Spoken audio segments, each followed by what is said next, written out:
Wings over Arabia. We're live on a World War III broadcast, Hawaii Volcano Broadcasting, and we're going to cover all the latest news and events from the war zone, which is currently Arabia, which is on fire, and we can't do World War III without preparing for it, so we got a couple of giveaway shout-outs on YouTube that you can sign up for.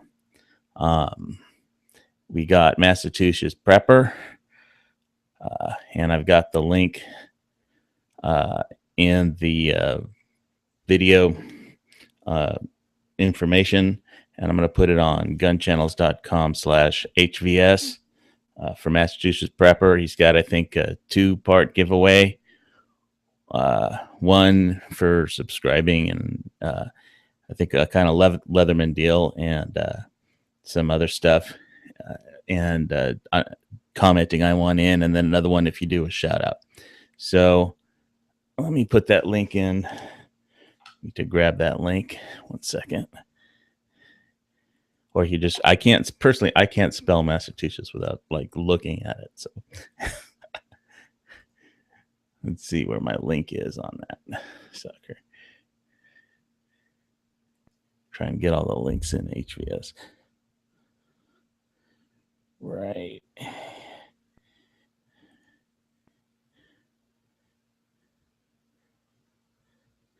All right, there it is. Copy.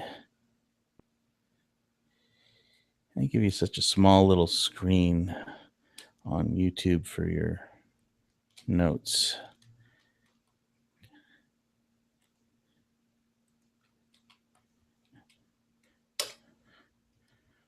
All right.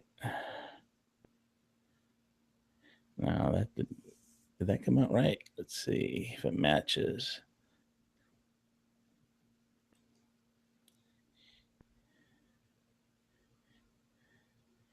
All right. And the other one, second link is Packed to Live, and that's a really cool complete water filtration giveaway system. And you just got to sign up for that one and say, I want in. That's going to be like a month till the giveaway actually is decided on Pack to Live. The first one has just got a few days to go. And he's got a lot of cool stuff on the grand prize for that one for Massachusetts Prepper. So check that one out. Because there's nothing as good as free preps. And that water filter kit that Pack to Live has is just like got everything in it. It's got some Gehrig and some Camelback stuff and a Sawyer mini filter, and pretty complete kit there. So check those out. And here's the second one.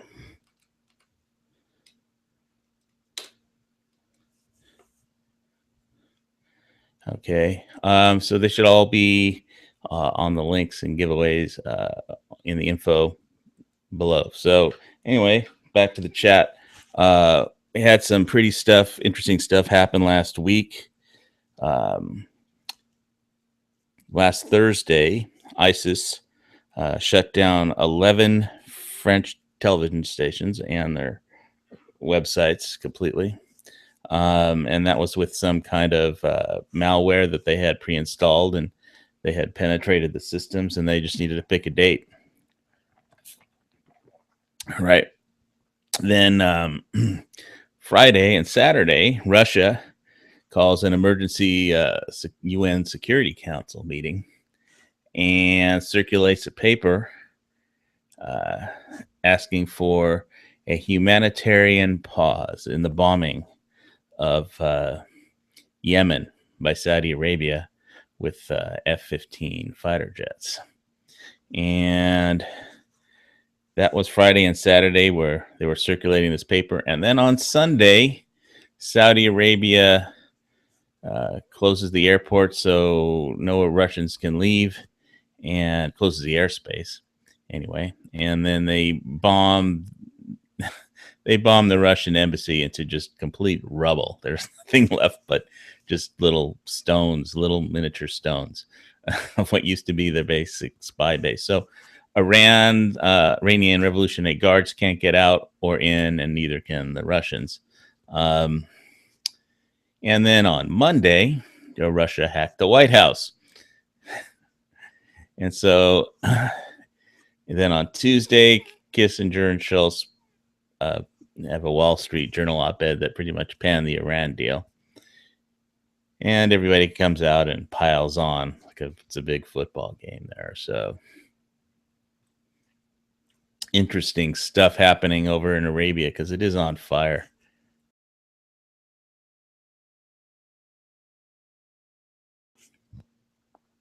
And of course, this weekend is the 144th NRA convention.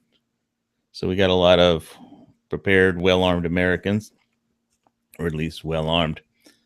There's a little more to that than being prepared. So if you check out those two giveaways I mentioned at the top of the broadcast, you might be able to get a little more prepared than you are. And so with Arabia, it's on fire. And we've got, of course, tornado storms across the U.S.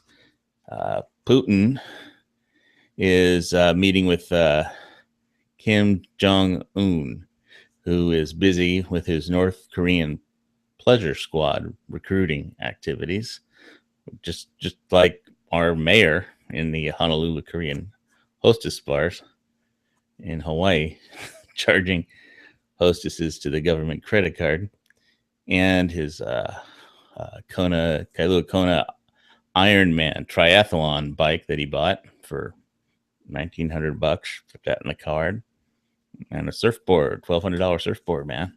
That's a lot for a surfboard. I mean, I had a custom one built for $400, and it's a 9-foot, 1-inch board with a big peace sign on it.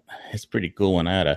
It's been a while since I've been surfing, but I'll probably go up there and drown right now. But I had to put a picture of that up soon. Anyway, so we've got,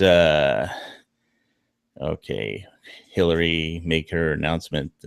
Hopefully, that's about all I'm going to say about that. She doesn't need any more press. Let's see. That Sunday tweet is out there. We've got global warming, which might be contributing to the tornado storms.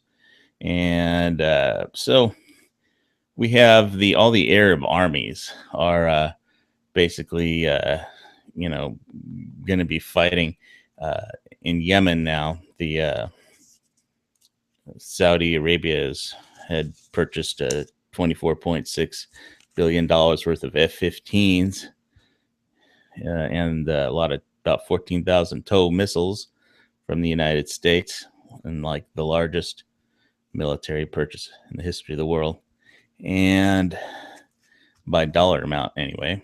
And so the history of the Arab armies is that they're not as good at command and control and maneuver and fire as Western trained armies or Israeli trained armies. And that's pretty much how they lost every war. You can dig in for defense, but sending your tanks forward in straight line and lumbering attacks has pretty much been the end of every Arab war as far as what they do with their tanks. And Egypt had a little bit of luck in the Yom Kippur War during the beginning because they had a lot of Sager wire-guided missiles. But after they were doing well in the beginning, then they did their straight-ahead charge, and they got overconfident, and then they just don't. They aren't trained in maneuver and fire as well. And as far as command and control, doing an attack is a lot different than a defense. And that's just not something they're really prepared for, at least not historically. So we'll see how that goes. But if Saudi Arabia actually invades Yemen, what did they said today to follow up on that? Our whole Friday, Saturday, Sunday, Monday, Tuesday deal from last week was that let me get the quote. It was can pull it down. Basically, it was Saudi Arabia telling Iran to butt out of Yemen. Here, let's see what they said exactly. Dismissing Tehran's call for a Yemen ceasefire, Saudi Foreign Minister Saud al-Faisal asked Sunday, quote, how can Iran call for us to stop fighting in Yemen when we came to help the legitimate authority? Addressing a news conference in Riyadh. I'm sure I mispronounced the name of that city, even though it's their capital. With his French colleague, Laurent Fabius.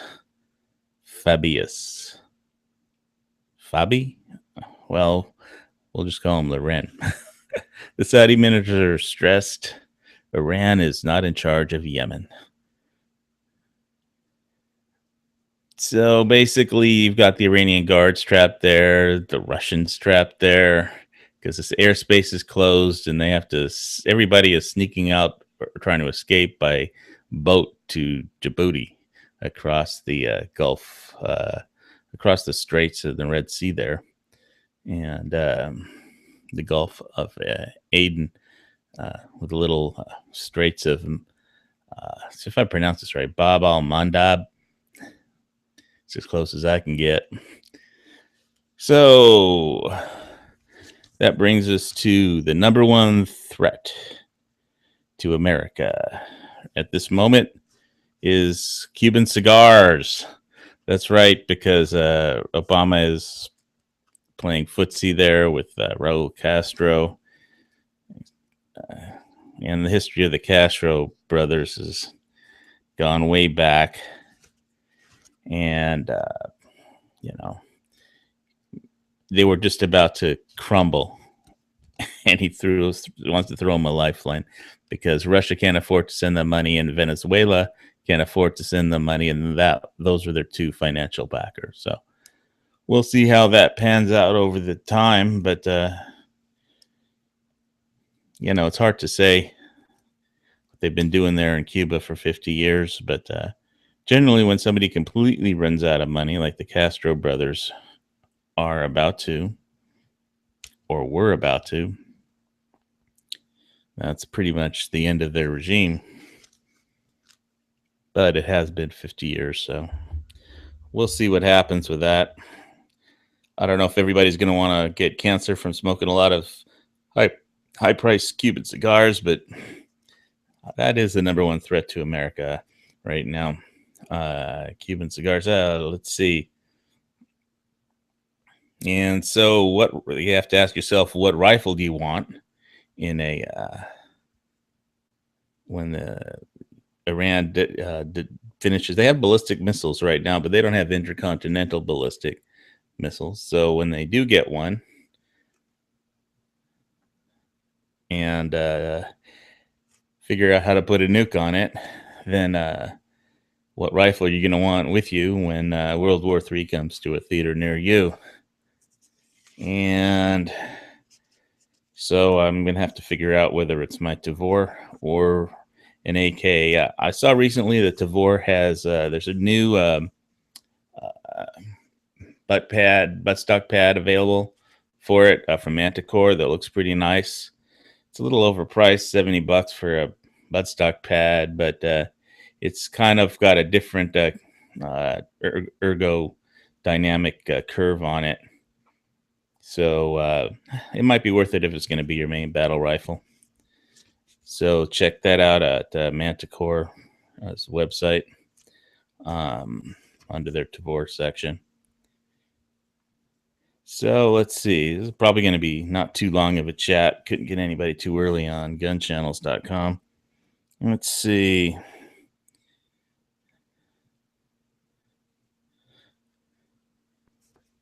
We have a lot of speeches there that we talked about last night on by all the politicians who want to run for president at the NRA convention. And pretty much was a preview of, I think what the Republican convention is going to be. And so right now, just to cover the Middle East, we've got, the crap being bombed out of Yemen. Although all the Houthis did a big march right through the capital of Sana'a, protesting the bombing. And most of the Sunnis are in with Al Qaeda right at this point. Either that, or there's the Sunnis with the government that the Saudis support, but they're the ones that are being attacked, And the Iranian-backed Shiite Houthis are pretty much used their, Iranian-backed military advisors and pretty much trying to take control of all the ports and the entrance to control that strategic strait with missiles. And we've got Iran deployed her helicopter carrier. I think they spent like about $700 million on this one carrier, some ridiculous amount of money. It's got some, I think, 17 attack helicopters, surface-to-air missiles, 40 AAA anti-aircraft cannon, and 40 millimeter, one 40 millimeter AAA anti-aircraft. And basically, they want to resupply all the Houthis with whatever they need as far as ammunition and such. So there is a good possibility of a conflict between Saudi jets and the Iranian Navy. There are Egyptian and Saudi warships off the Gulf of Aden blockading any resupply, because that's the only deep water port there is Aden. So we'll see how that goes. I don't think the United States is it'd be too easy to sink that ship. But they're not going to sink it in the middle of the negotiations, although somebody else will, I'm sure, if they get too uppity, make the wrong move with that $700 million or $400 million or however much it was on that new Iranian helicopter carrier. It's their biggest naval asset. Okay, and so there's a Palestinian refugee camp that has been in Syria that has been just completely taken over by ISIS, and Syria is dropping barrel bombs on it. Wonderful. Palestinians, they get such a raw deal. Whether or not they bring it on themselves or something is there's a whole nother issue. But they've been in there for it's right next to Damascus, and it's been there for it's almost a suburb of Damascus at this point, and it's been there for, 50 years or something like that. It's a long time to have a refugee camp. It's not a camp anymore. It's a town of Palestinians in Syria. That's a suburb of Damascus now.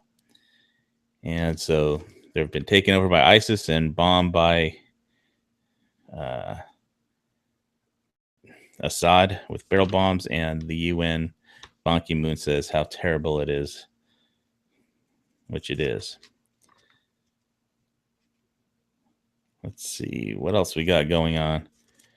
Well, ISIS is pretty much running rampant around Iraq and Syria, and the al-Nusra Front won a small victory against Damascus, taking over a different suburb. And let's see, Turkey is mad at the Pope. I guess I don't know why you want to pick a fight with the Pope for, talking about some Armenian genocide that happened like 100 and whatever years ago. But I think the entire Erdogan government of Turkey, I guess he makes the trains run on time, and that's why people vote for him. He has his supporters, he wins their elections, but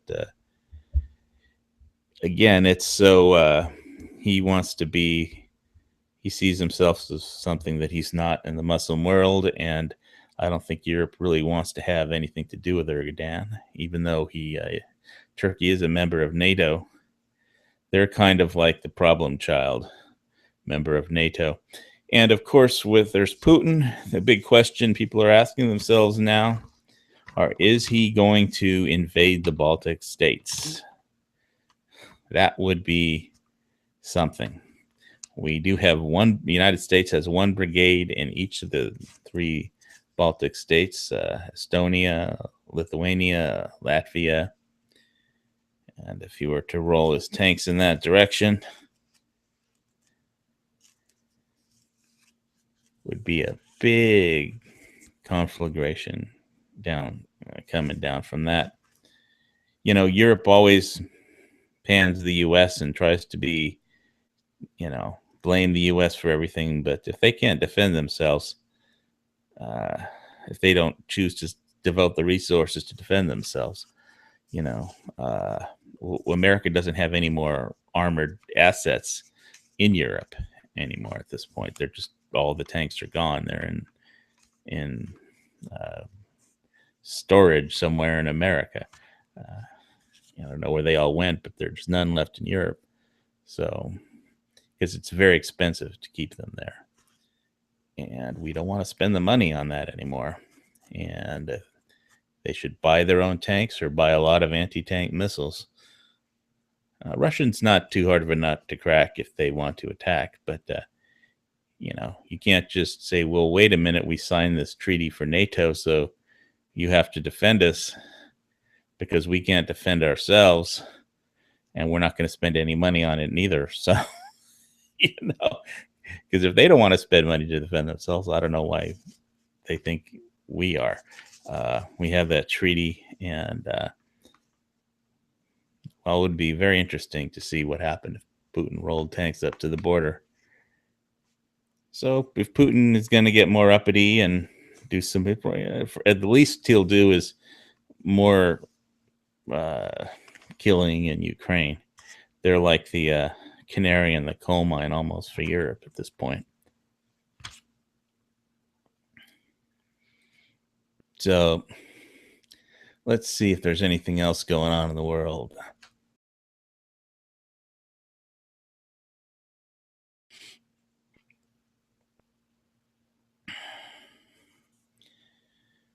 Okay.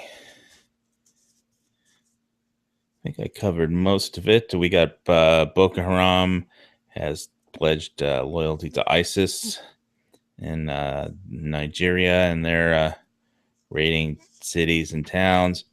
And, one thing we were talking about was the importance of social media in elections, but it's also important. It's in terrorism now, because that is how ISIS gets their recruits. It's now, we were saying that teenagers, you can't get them away from Facebook. And I guess ISIS has figured that out, because that's how they get all their naive recruits who think it's a good idea to go fight for some terrorists. They just knocked over or wiped out another culturally significant landmark. I think some 1800 BC town that they blew up. And before that, they had bulldozed some pre-Ottoman Empire city archaeological site. I mean, you really have to hate stupidity like that in the world. It's not just evil, it's just sheer ignorance.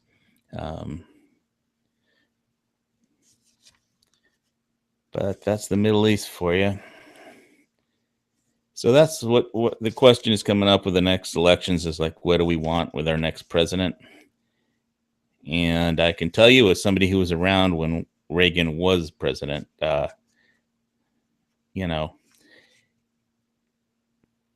think he had that crazy look in his eyes that people thought that he would actually push the button and nuke something or someone if it push came to shove. And I don't think we have that We don't scare our enemies very much. And of course, with ISIS, I don't think they're scarable. They're just either fanatics, idiots, or just delusional Facebook. It's like from Conan the Barbarian when they're all walking forward, searching for emptiness or something. You know, it was better when we just had the '60s and people just could go to Haight Ashbury Street and smoke weed or something, and then that was rebellion back then, and sing a song and dance around. You know, but that tide has come and left, and the current tide smells like a whorehouse from the Middle East at low tide. And so that's pretty much where World War III is at the moment. We have a Saudi-Egyptian alliance, and to a certain extent, some of the other Gulf states, GCC, United Arab Emirates, are going to join in with a little U.S. strategic guidance and command and control, which is an intelligence. But the command and control is their weak point if they're going to go on the offensive. They've been trained as far as air warfare, but again, for them to take over Yemen, that's going to require them to show something that they have Arab armies have never shown, which is command and control and an attack plan that will last beyond 2 days. So, which is basically when in the past everything has started to gone wrong for them. To stick to the air, nothing will go wrong for them. If they go in on the ground, a lot of things could go wrong. But it will be interesting the next few days. I don't subscribe to the Wall Street Journal, so I didn't get to completely read Kissinger and Schultz's article, but I, heard about it. And those guys have knowledge beyond years of the people running our country at the moment. Anyway, we'll see over the next 3 months what happens. And so this has been the World War III Wings Over Arabia broadcast. Make sure to check out those giveaway links. They're at the bottom of the information, and they're at the very top, the bottom of the about information on this video. And those are some pretty good channels. Let's see, go to gunchannels.com and check that out, subscribe. And thanks for listening to an update on World War III Wings Over Arabia. We'll be back with more World War III news.